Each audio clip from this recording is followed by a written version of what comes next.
అస్సలాము అలైకుం వరహ్మతుల్లాహి వబరకాతుహు. ఎంత చదివినా మర్చిపోతున్నాము. చదవటం చాలా కష్టంగా ఉంటుంది.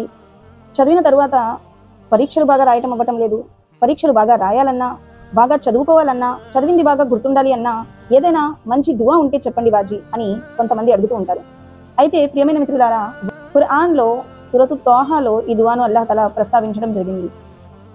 అతి గొప్ప ప్రవక్తలలో ఒక గొప్ప ప్రవక్త అయిన హజరత్ మూసా అలైహిస్సలాం వారు ఈ దువాను ప్రార్థించడం జరిగింది. అల్లాహ్ తఆలా సూరతు తోహాలో 25వ వాక్యం నుండి 28వ వాక్యం వరకు ఈ దువాను ప్రస్తావించాడు.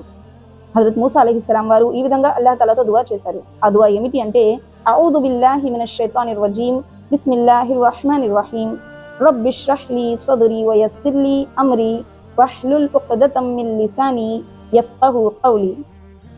దీని అర్థం, ఓ నా ప్రభువా, నా హృదయాన్ని విశాలం చేయి, మరియు నా పనిని సులభతరం చేయి, మరియు నా నాలుక నుండి ముడిని అంటే అడ్డంకాన్ని తొలగించు, తద్వారా వారు నా మాటలను అర్థం చేసుకోగలరు. ఈ దువాను మూసా అలైహిస్సలాం వారు అల్లాహ్ తఆలాతో చేసినట్లుగా మనకు ఖురాన్ ద్వారా అర్థమవుతుంది.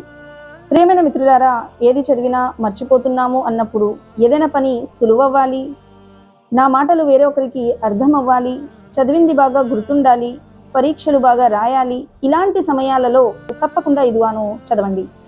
ఇలా ప్రవక్త సల్లల్లాహు అలైహి వసల్లం వారు చెప్పారు అని నేను అనటం లేదు, కానీ దీని అర్థాన్ని మనం గమనిస్తూ, దీని అర్థాన్ని మనం దృష్టిలో ఉంచుకుంటూ ఈ దువాను మనం ఆ సమయాలలో చదివితే చాలా గొప్ప ప్రతిఫలం అనేది మనకు దక్కుతుంది.